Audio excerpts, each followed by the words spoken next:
Good morning, friends and enemies. Welcome in to the Week 8 Waiver Wire Show. We are officially halfway through the regular season of fantasy football. All right, so you got some league mates probably dropping off, but this is the time that the contenders start to contend. This is the time we get deep on the waiver wire, and we have some rookie wide receivers. Last night, Monday Night Football, I'm glad I didn't put this out last night. We had some extra time to think on it, to drink on it. And now we've got some heavy hitters on the waiver wire this week, despite what big fantasy football is telling you, all right? So as always, we're going to go down the trending up and the trending down tab. I'll tell you my favorite pickups at each position, and I will quickly run through the trending down tab to let you know guys that I think it's okay to drop. Now, obviously, first and foremost, Week 8 is hell. There are 6 teams on bye. We've got Arizona, we've got Detroit, we've got Las Vegas, the Los Angeles Rams, we've got Seattle, we have Jacksonville. So a ton of firepower in the fantasy streets will be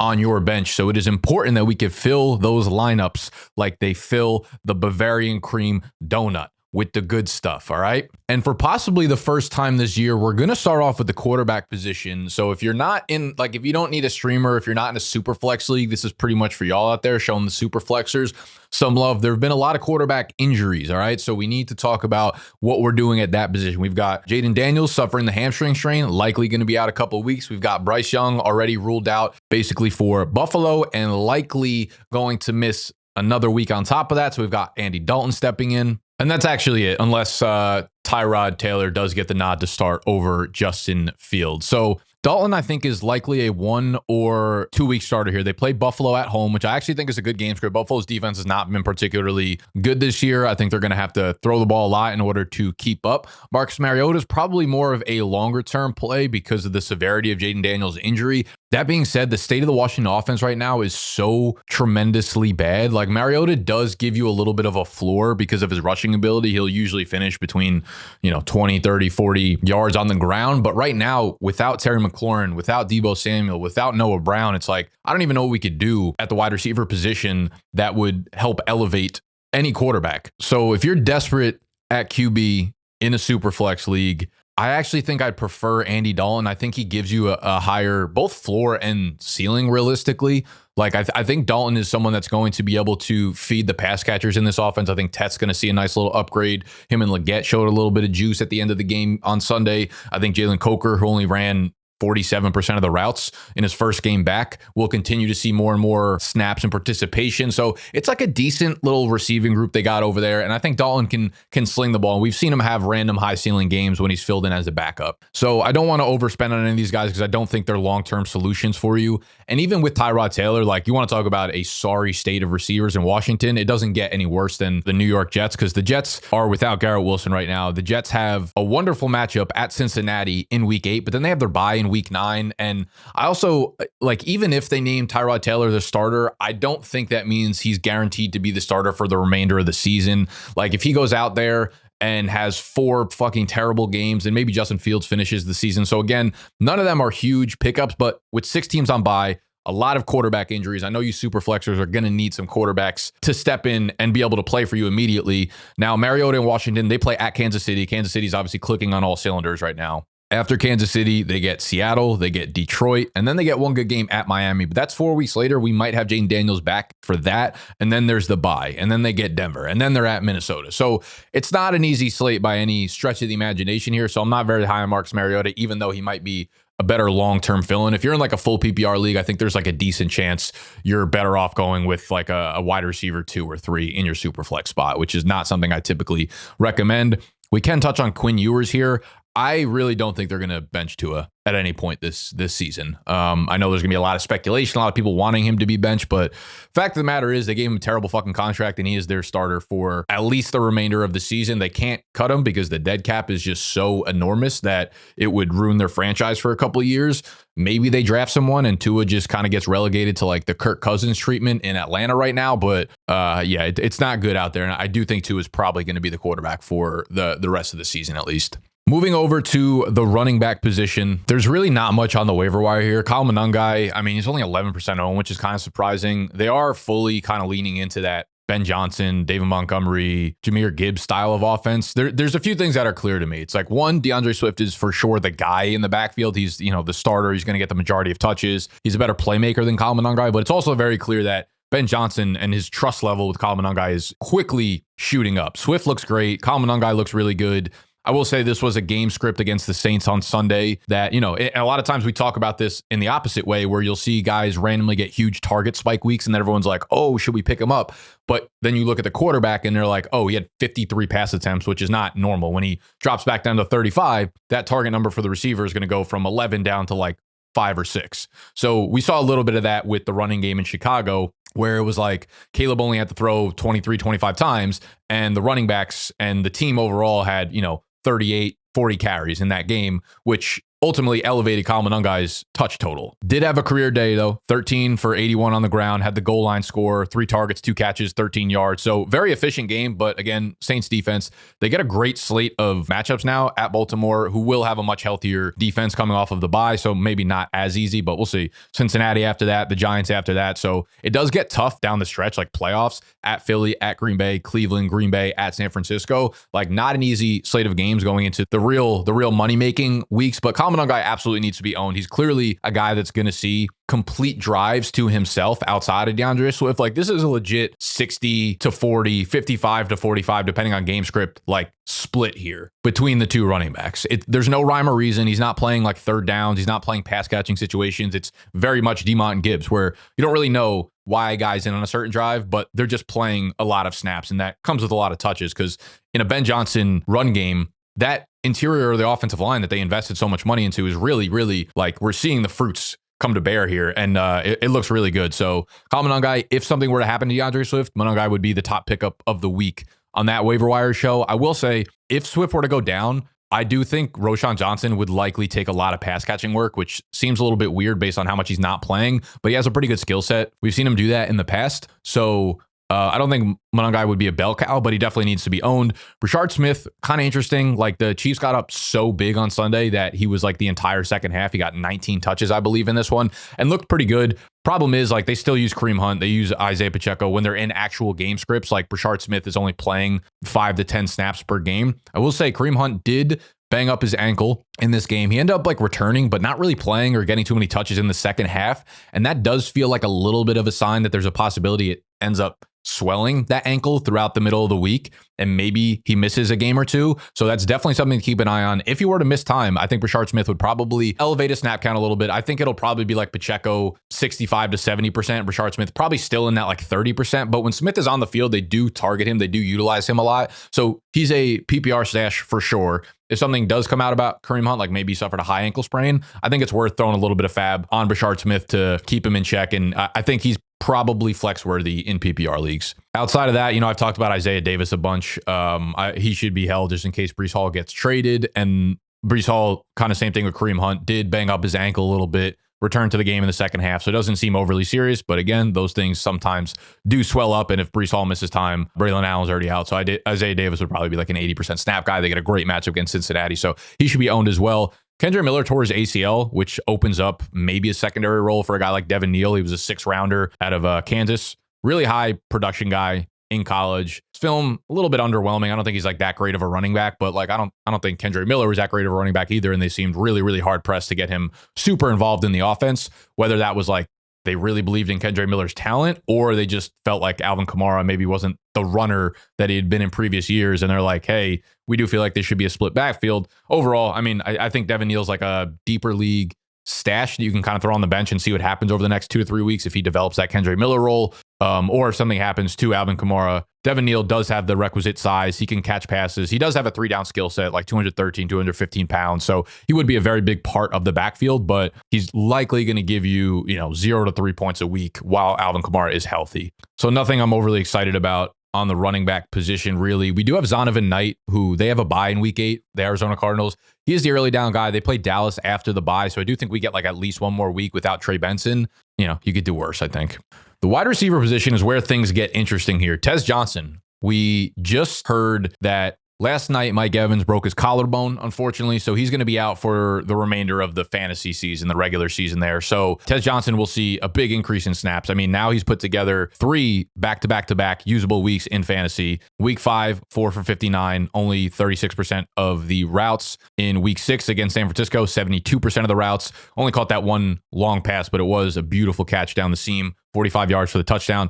Last night, he played on 74% of the snaps once Mike Evans left. This was also without Chris Godwin, of course, but 9 targets, 4 catches, 58 yards, a touchdown.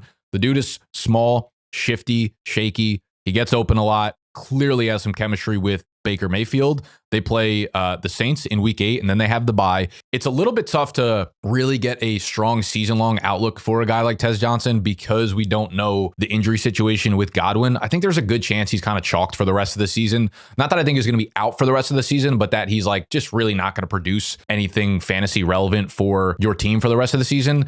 And Jalen McMillan, they said the plan from the start was always to get him back shortly after the bye, which is in week 9. But I think anytime you put that long of a timetable, like all the way back from the summer, I think that has to come with a little bit of wiggle room by like a week or 2. So would it be surprising if Jalen McMillan just got shut down for the season? Not really. Would it be surprising if he got back onto the field like week 11-ish? I don't really know. I wouldn't put too much stock into it, but it does open up a huge opportunity for Tez Johnson outside of Emeka Egbuka. So I actually really like the upside of Tez Johnson, and he would actually be my number 2 pickup on the week, assuming Darnell Mooney, who's only 36% owned, is available. He's just, I mean, he was a 1,000-yard receiver last year. He's clearly a guy that opens up the Falcons offense. This was his first like real healthy game back. He was obviously dealing with a shoulder injury early on, re-aggravated a hamstring injury in the middle of the year. And now he's looking like he's back to full health, ran almost every snap on Sunday Night Football against the Niners.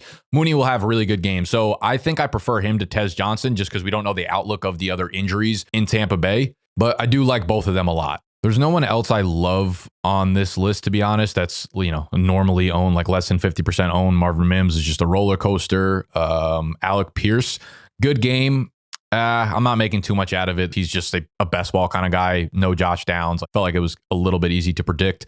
Tampa Bay, I mean, the same shit that I just said with Tez Johnson in terms of injuries kind of holds true for Sterling Shepard. Tez Johnson, his ADOT, 13 yards downfield. Sterling Shepard sitting at 2.8 yards downfield. So it's almost like a gimmicky receiver who has very little explosion to his game. So I'm not, you know, looking to grab him.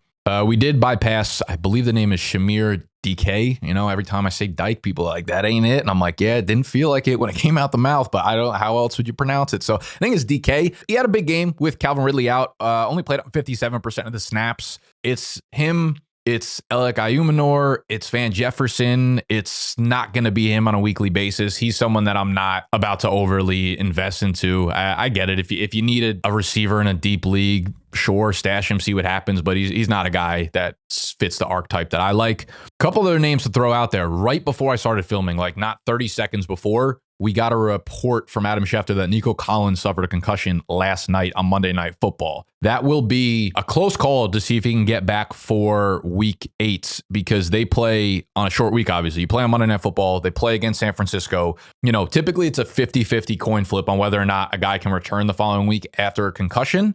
I would say maybe 60-40, more likely to. But the fact that it happened on Monday night instead of a Sunday game gives him less time to go through the protocol. So maybe that's more 50-50. Maybe that's more 40-60 that he doesn't play. In his absence, we will see an increase of snaps for guys like Jaylen Noel and Jayden Higgins. Now, last night, we did see Jaylen Noel step up and have the biggest career day so far for him because Christian Kirk re-aggravated his hamstring later in the week last week, which he was a slot-only receiver. Jaylen Noel, I think he can play all over the field, but he's going to be pigeonholed into a slot-only receiver, which is fine because that's a useful place in the Texans offense if Christian Kirk is out. Now, we don't know the status of him going forward, but late week hamstring pulls, this is a re-aggravation, usually something that ends up lingering for quite a while. So we could see another week out. We could see this turn into like a 2 to 4 week absence. So Jaylen Noel last night, 4 catches, 7 targets, 77 yards. Like, I think he's actually a priority pickup for me because of the Nico Collins concussion on top of that now. Like, I don't trust the coaching staff. Jaylen Noel still last night was not a full-time player. He was only playing around 50% of the snaps because they're getting Braxton Berrios involved. They're getting all these like guys that should not be on an NFL field anymore involved over Jaylen Noel. So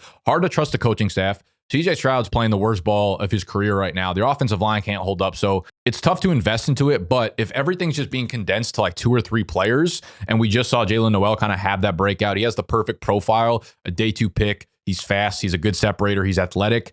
He has that profile that would have second half breakout potential. So he's another one that needs to be top of mind. He's like right in that tier with Tez Johnson. So Noel, Tez Johnson are like high upside rookie guys that need to be stashed. You still have Xavier Hutchinson. He actually ran the most routes last night. You have Jayden Higgins, who's their second round pick. So he's like an exciting rookie as well, but he's shown almost nothing so far through the season, which is a little bit concerning. And I do think like Xavier Hutchinson will probably play over him on outside sets if they do 1 wide receiver sets, 2 wide receiver sets. Maybe it's him and Hutchinson together, but I'm a little less bullish on Higgins than I am Noel right now, just based on what we've seen up to this point in the season. So I wouldn't go crazy on those guys. We could also talk about the Commanders wide receiver situation. I have no idea when Terry's going to return, if he's going to return anytime soon. Every time it feels like he's close to returning, then it's like, okay, he was limited in practice. And then it's like, okay, never mind, he's not practicing anymore. And then we had Debo, who it seemed like he just stopped practicing and then would play every week. And then all of a sudden he's not playing anymore. This could be a re-aggravation of that heel injury, which could cost him another week. Like he might be out week 8 as well. Again, they play at Kansas City. They're going to have Marcus Mariota at quarterback. In both of those guys' absence, plus Noah Brown, this is how the snap counts laid out. Jaylin Noel, the rookie, ran 75% of the routes. Chris Moore, 80% of the routes. Robbie Anderson, didn't even know he's in the fucking NFL anymore, 55% of routes. Luke McCaffrey, 53% of routes. So it is very much a committee there. All of their ADOTs were very far downfield. Jalen Lane, 18.2. Chris Moore, 14.2. Luke McCaffrey, 13.5. Ironically, Robbie Anderson, like the deep field stretcher his entire career, 7.5. I don't know that I feel like I want any of these guys. I think if I would lean one way or another, it would probably be towards Chris Moore. But like none of the Washington receivers, assuming Debo and Terry don't play, obviously if those guys are in, they're the alphas, and I don't really want any of these secondary guys against Kansas City. But if all those guys are out, someone's going to catch passes. It's obviously going to be Ertz. They're going to probably use their running backs really, really heavily. And then maybe I would use Chris Moore, but none of these guys are going to be ranked inside my top 40, even with 6 teams on bye. Now we've got to move to arguably the most exciting name on the wire this week, Oronde Gadsden, the tight end for the Los Angeles Chargers, who back-to-back weeks of big-time production. Obviously, pretty light defenses they played against at Miami, Indianapolis, but you're talking about back-to-back games, running 75% or more of the routes. He is basically a full-time player because this team has gone into full like air raid offense, right? This is just the offense that they're playing with now, with their tackles out and the run game being relatively inefficient. Herbert's dropping back and throwing the ball just a ton. I think he threw the ball 55 times. Obviously, they got down quickly against Indy and was just basically throwing the entire second half. 8 targets in week 6, 9 targets in week 7, 7 catches, 164 yards, and a touchdown. The dude is basically just a big wide receiver out there. He's making plays with the ball in his hands. He looks really good, really smooth as an athlete, as a pass catcher. This was the 3rd highest receiving total for a rookie tight end all time. It was Mike Ditka back in like 1961 and some other dude in the 60s. So modern era, this was the best receiving game by a rookie tight end. So you got Herbert slinging at a ridiculously high rate. You've got Gadsden running. Like if he was a 50% guy, like he was running 53% of the routes and doing this, I'd be a little bit more skeptical. 79% of the routes he ran. Keenan Allen sitting around 75%. So he's playing as much. He's running as many routes. He's playing out as many snaps, and he's not blocking really at all as Keenan Allen is. So he's as much of a pass catcher in this offense and continuing to gain chemistry with Justin Herbert, which is a pretty good guy to gain chemistry with. So if we felt it was fluky up to this point, it's probably time to cash in if he's still on your waiver wire right now, just based on the pure upside of a dude like this where, we don't see that type of playmaking ability at the tight end position in fantasy, right? Like those guys are very few and far between. Most dudes are like catch and fall down. Like hopefully you get 8 targets. Hopefully you get end zone targets. But dudes like this just don't come around very often in these types of offenses, throwing the ball a lot. Like this is a dude that you probably want to spend up for if you need tight end help badly. The only other player on this list I'm really looking at would be Cade Otton. Again, with all the injuries in Tampa Bay, he's obviously a big beneficiary. He sees a pretty high boost in volume floor here. All right, well, that's everybody I would pick up. Now, if we look at the other side of the ledger here, the trending down tab, I'll quickly run through guys I would drop, guys I would hold on to. Emmanuel Wilson, clearly a drop candidate now that Josh Jacobs is fucking fine. His calf is perfectly fine. Son Haskins, he's probably droppable. I mean, we've had 2 games without Amari Hampton so far. First game was all Vidal. Second game, it was just the ground game didn't work. So it doesn't seem like there's any out for Hassan Haskins to get home. Fine dropping. Kendre Miller, ACL, you could drop. Michael Carter, yeah, you could probably drop through the bye. Sean Tucker, I don't really have any interest in holding on to for the time being. Bucky Irving should be back probably around week 10. Kenneth Gainwell, Bashaw Tootin are both just handcuffs that you're holding on to. You can hold on to them if you want. If not, just kind of roll the dice on whatever handcuff you want to stash. Kareem Hunt does look like his role is being phased out a little bit. I would wait till I hear more injury news, but honestly, if you're starting Kareem Hunt at this point, your fantasy season might be in the tanker. Receivers, Luke McCaffrey, like I said, very little faith in this passing offense and any of these receivers. So yeah, I'm fine dropping him. Whittington, you could drop because Puka's expected to be back. Kyron Johnson, yeah, probably didn't even need to be picked up. So you could drop him. Evans, yeah, you could drop. Shepard, I'm not, he's fine. He could be PPR wide receiver 4 going forward, but definitely don't need to hold on to him, especially with Tez Johnson emerging, Emeka Egbuka back, and then the bye week next week.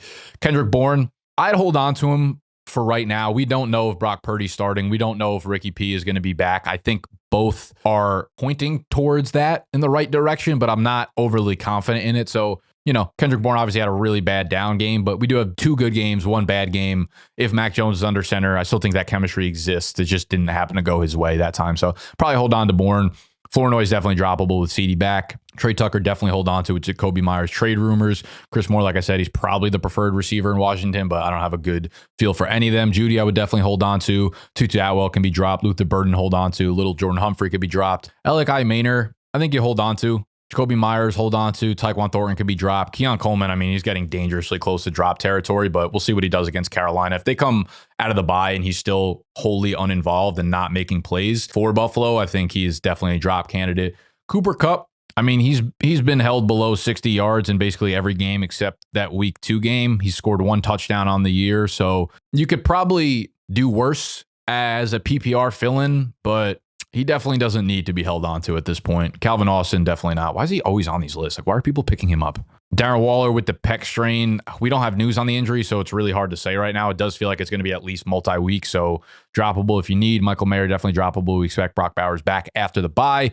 Barner's always been a super low floor player. This is what we talked about last week where, the majority of his production is coming on broken plays and low target numbers, and that kind of came to fruition. You got the bye next week. He's droppable. Tongas is droppable. Fannin definitely not droppable. Cade Naughton not droppable. Taylor's the other guy where really disappointing. You thought he was going to have a good run out with Garrett Wilson out, but they do get a really good matchup against Cincinnati, and I think that's more likely than not that Garrett Wilson will be out for this game. So I do think if you're desperate, you can definitely roll out Mason Taylor one more time and see what happens there. All right, well, that's the waiver wire video for this week. As always, my waiver wire rankings with fab suggestions are live right now by the time you're watching this video on BDGE.co for the Big Dog members. That's the only place to get the fab suggestions, the waiver wire rankings, my weekly sit start rankings, and the private Q&A to help your team decide on your sit start decisions for the upcoming week. All right, BDGE.co, become a Big Dog member. The cheapest way to do it, you can get the remainder of the season free by signing up on our partner website, MGM, or their app, whatever, depositing $10 or more as a first-time depositor